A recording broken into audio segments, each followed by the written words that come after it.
오늘도 우리 사는 이야기 찾아주셔서 감사합니다. 사연자분이 보내주신 이야기 시작해볼게요. 안녕하세요. 저는 30대 후반의 여자입니다. 저는 이 나이가 되도록 남자 한번 제대로 사귀어 본 적이 없는 모태솔로 노처녀였어요. 딱히 연애를 안 하려고 생각해서 안 했던 건 아니었는데 이상하게도 남자와 인연이 닿지 않더라고요. 소개팅도 많이 해봤는데 딱 이 사람이다 하는 느낌이 없어서 연인 사이로 발전하기는 쉽지 않았고 이제 그냥 제 운명인가 보다 하고 받아들이면서 살고 있었습니다. 그런데 늦은 나이에도 저에게 눈에 들어오는 남자가 생기더군요. 회사 근처에 새로운 카페가 생겼는데 예쁜 인테리어 때문에 오픈하자마자 핫플로 등극해 사람들이 항상 많은 그런 곳이었어요. 물론 커피 맛도 좋았고요. 듣기로는 그 카페 바리스타가 굉장히 실력이 좋은 바리스타라고 하더군요. 저는 뭐 그런 걸 잘 몰랐고 커피 맛도 잘 모르는 사람이었지만 같이 일하는 동료가 커피를 좋아해서 그 카페를 주로 이용하게 되었습니다. 자주 방문을 하다 보니 사장님 알바생들과 안면을 트게 되고 친해졌어요. 그리고 능력 좋은 바리스타와도 친해지게 됐죠. 그러던 어느 날 퇴근 후 집 근처 편의점에 들어갔고 우연히 거기서 회사 앞 카페 바리스타분을 마주치게 됐습니다. 저는 회사에서 약간 떨어진 동네에서 살고 있었는데 저희 동네에서 만나게 되니 엄청 신기하고 반갑더라고요. 바리스타분도 무척 저를 반가워해 주셨고요. 바리스타분은 이것도 인연인데 간단하게 맥주나 한잔 하자고 했고 저는 흔쾌히 알겠다고 했습니다. 그 밤의 분위기 때문이었을까요? 저희는 간단하게 편의점 앞에서 맥주를 마셨고 마시면서 대화를 하다 보니 대화도 잘 통했고 이 사람 참 괜찮다 라는 생각을 했죠. 하지만 뭐 저는 연애 상대? 이런 건 전혀 생각하지 않았어요. 왜냐면 제 나이도 나이였고 바리스타분은 여자친구가 있을 수도 있고 어쩌면 결혼을 했을 수도 있으니까요. 편하게 대화를 이어가다 보니 그 남자에 대해 이것저것 알게 되었습니다. 나이는 저보다 2살 많은 40살이었고 이름은 이환이라고 했어요. 그리고 아직 미혼이고 여자친구도 없다고 하더군요. 어렸을 때부터 커피를 좋아했고 이것저것 직장을 다니다가 바리스타가 되고 싶어서 직장을 그만두고 바리스타가 됐다고 했죠. 그 사람은 제 핸드폰 번호를 물어봤고 이사 온 지 얼마 안 돼서 동네 친구가 없는데 잘 됐다고 친하게 지내자고 했습니다.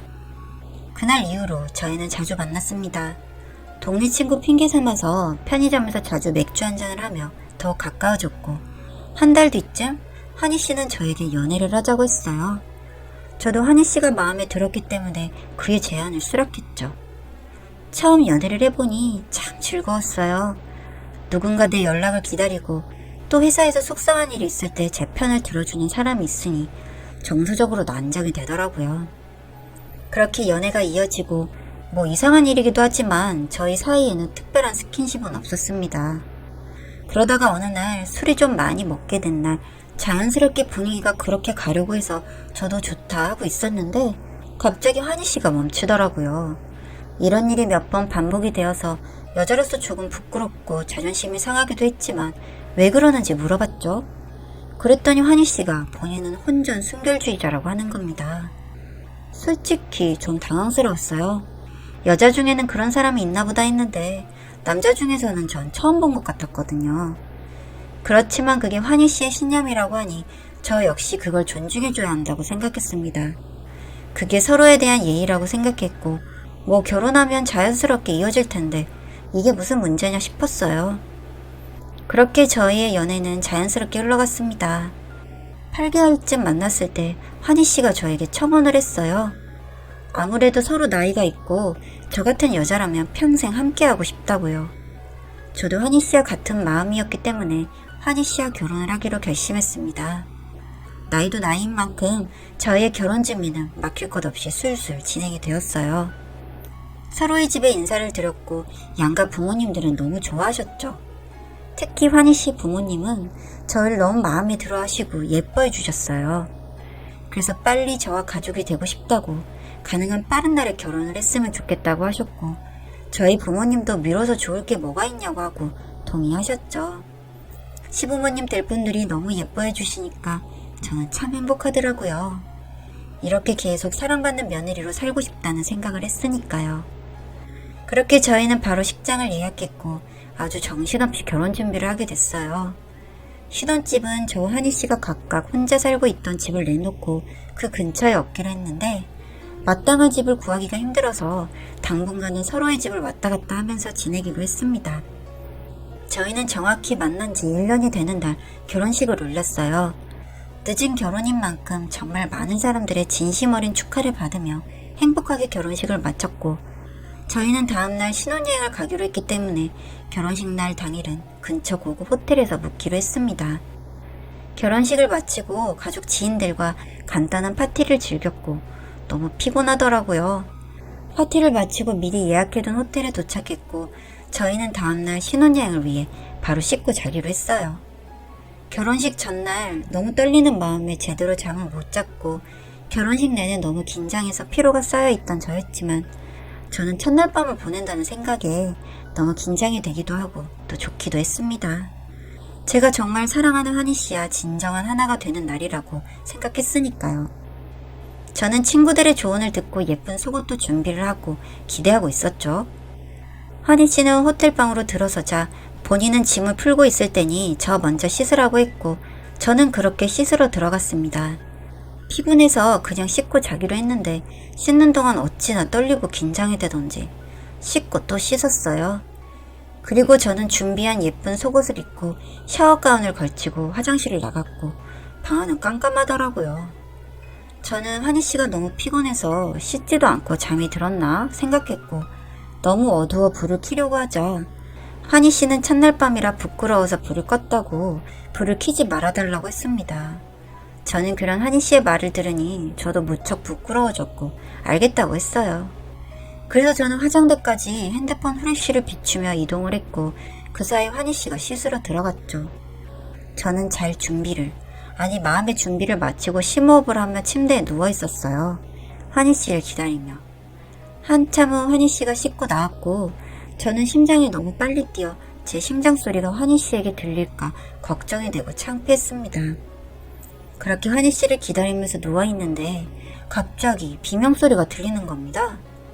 아무래도 한희 씨가 깜깜한 곳을 걸어오다 어딘가 부딪히거나 넘어진 것 같아서 한희 씨 이름을 부르며 바로 불을 켰어요.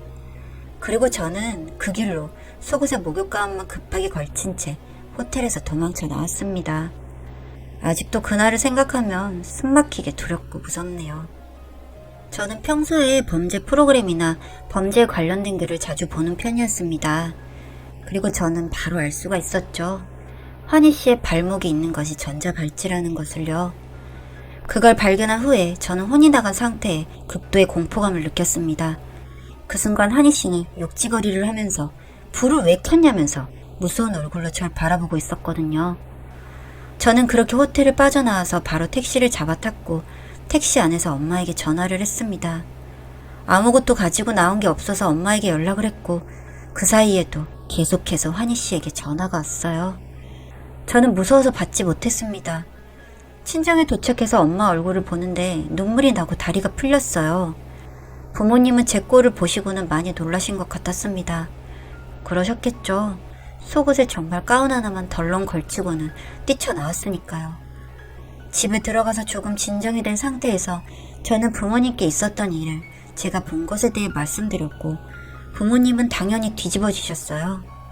아빠는 화가 나서 당장 한희 씨를 가만두지 않겠다고 호텔로 가겠다고 하셨고 저와 엄마는 그런 아빠를 말렸습니다. 해코지 당할까봐 너무 무서웠거든요. 그 와중에도 한희 씨에게 전화가 계속해서 오고 있었죠. 아빠는 당장 한희 씨 부모님에게 전화를 걸어서 바꾸라고 했고 저는 한희 씨 부모님께 전화를 했습니다. 한희 씨의 부모님은 아직 한희 씨에게 소식을 듣지 못했는지 자다 깬 목소리였어요. 그리고 이 늦은 시간에 무슨 일이냐고 하셨죠. 아빠는 제 핸드폰을 뺏어서 당신 아들 발목에 전자발찌 있는 거 알고 있었냐고 따져 물었습니다. 뭐라 하실 줄 알았는데 한희 씨 부모님은 갑자기 울면서 죄송하다고 빌기 시작했습니다. 그러니까 이분들도 이미 알고 계셨다는 거잖아요? 그러면서 하는 말이 전자발찌를 하고 있지만 그렇게 나쁜 아이는 아니다. 술을 먹고 실수 한 번 한 걸로 그렇게 됐다고 변명을 하기 시작했습니다. 어디 전자발찌가 술 먹고 실수한 걸로 차게 되나요? 저희 부모님은 환희 씨 부모님의 뻔뻔한 태도에 더 분노하셨고 이 결혼은 무효이고 사기라며 법적으로 대응하겠다고 하셨습니다. 아직 혼인신고를 안 했다는 게 정말 다행이라는 생각이 들었던 순간이었죠. 그러니까 이 사람들은 단체로 절 속이고 결혼을 진행한 거였죠. 그래서 결혼을 서둘러서 시키려고 했고 그 남자의 부모님은 빨리 혼인신고부터 하는 게 어떻겠냐고 여러 번 제안을 했었거든요. 하지만 저는 급한 게 아닌데 뭘 그렇게 해야 하나 하고 제 의사를 밝혔던 게 정말 다행이었던 것 같아요. 혼인신고까지 했다면? 이라고 상상해보니 너무 소름이 끼치네요. 환희 씨가 저를 찾아와서 해코지할까봐 당분간 부모님 집에서 지내기로 했고 저희 아빠는 환희 씨와 환희 씨 가족을 법적으로 처벌할 수 있는지 다방면으로 알아보셨고요. 환희 씨에게는 계속해서 연락이 왔고 저는 아예 차단을 해버렸는데 차단을 해버리니 차단을 한 걸 알았는지 모르는 번호로 질기게 연락을 하더라고요. 환희 씨의 집착에 제가 너무 무서워하자 부모님은 저에게 여기 일은 다 알아서 처리할 테니 마무리되고 안정이 될 때까지 외국에 있는 이모 집에 가 있는 게 어떻겠냐고 하셨고 저도 솔직히 너무 무섭고 해서 이모 댁으로 온 지 곧 1년이 되어갑니다. 남자를 많이 만나보지 못해서 제가 남자 보는 눈이 없었던 걸까요? 이제는 남자를 만나기 전에 바지부터 들춰봐야 하는 건지 하는 생각이 드네요. 저한테 이런 일이 생길 줄은 꿈에도 몰랐는데 정말 무서운 세상이라는 걸 다시 한번 느낍니다. 아마도 다시는 누군가를 만나지 못할 것 같습니다.